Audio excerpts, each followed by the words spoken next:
My name is Nadine Großmann. I live in Berlin, Germany, and I'm a grad student at the Freie Universität Berlin. One of my projects is on FOP, and I'm investigating how aging can influence or has an influence in FOP.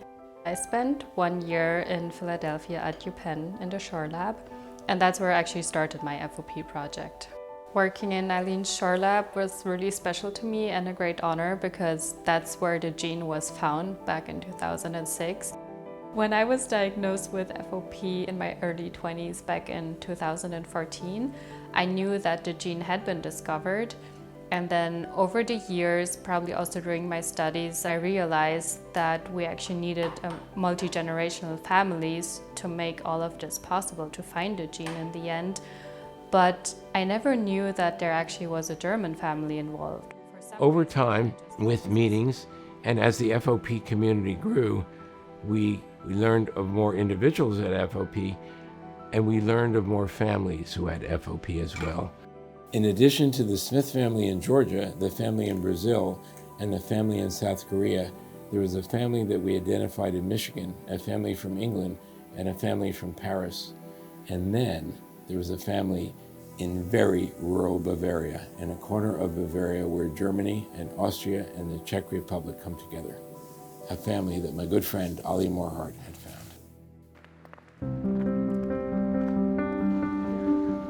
My dear friend Ollie Morhart, who is in Garmisch-Partenkirchen in Germany, saw all the FOP children in that part of the world and also the adults. I met my first FOP patient in 1992. We saw the funny toe, and then we had the swelling in the back. This was all, but we had no idea what it was.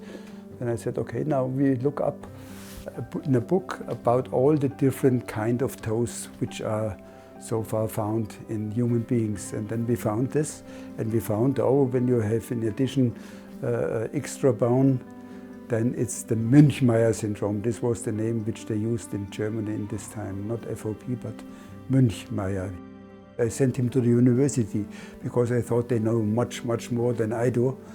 Then when I phoned the mother some weeks later to hear what the university people said, they said, oh, the doctor was completely right, the diagnosis is perfect, but we are very sorry, there is nothing what we can do for you. And sent her home, and she was crying. And I said, no, this can't be the end of such a story. Of course, as a doctor, it's the thing you dislike most, I think, to say, I can't do anything for you. And that's somehow not true. I think my opinion is you always can do something. Dr. Morhart is just the best person. He's so dedicated to our community. He's like our German Fred, I would say. It's a big honor, a big honor. No, I don't think I'm Germany's Fred. Fred is, his shoes are much, much bigger than my shoes, of course. As we had a good contact, Fred Kaplan and I, we talked a lot about FOP, and I think early in the beginning already he told me about multi-generational families in FOP, what I never heard before. Then he told me to narrow it down and to find really where the genetic mistake is. We would need more FOP families. Okay, I kept this in my mind, but so far I had no family up to 2005. Ollie called me up one day and he said, I think I found a family who has FOP. The mother of my first FOP patient, she got a phone call about a brother and a sister with FOP. And they live in a very rural area of Bavaria. Would you like to come over? Fred was very enthusiastic and said, oh, I will come immediately. I flew to Munich and Ollie picked me up at the airport. And the next day we drove out, beautiful countryside through rural Bavaria.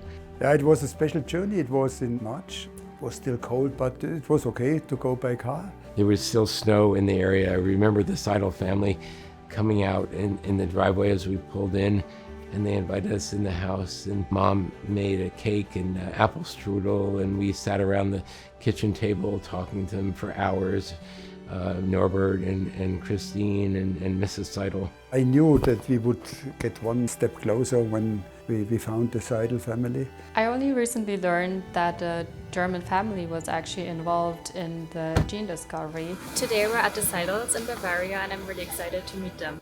Hello. Hello.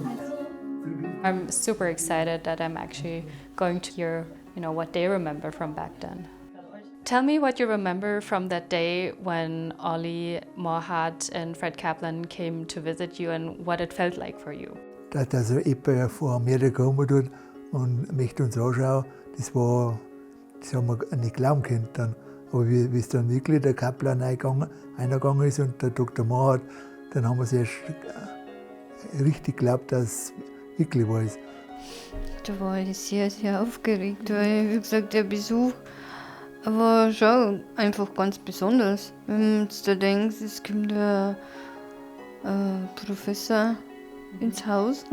Und der Dr. Kaplan, wie er gekommen ist, das erste ist er dann, hat uns gleich einen Schuh ausgezogen und einen Seidl dabei.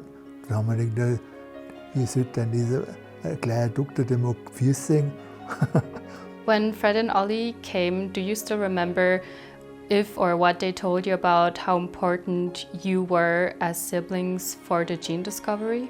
Der Dr. Kaplan, der hat gesagt, dass sie in Amerika forschen und darum haben sie uns dann, Dr. Kaplan erfahren hat, dass in Deutschland ein Geschwisterpaar ist und dann war sie der Mandel und ist eine Weibe und dann haben sie gesagt, wenn das ist, dann möchten sie umkommen, möchten unter das Blut nehmen.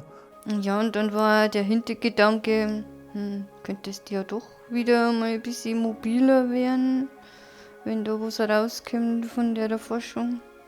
We told Norbert and Christine and Mrs. Seidl that this is so important and we really appreciated what they did, and it was an invaluable gift to the FOP community. One piece more on the way to find the cause. We sort of left and we said, this is a gift that we can give to future generations.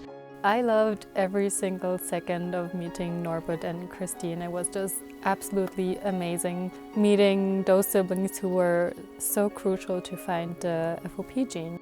I feel personally touched by what the Seidls have done because I'm in a clinical trial right now, and this was really only possible because back then they were willing to give their blood and their saliva, or donate it actually. Dankeschön. I'm grateful that now I have the chance to be on a trial because back then they were willing to be so giving.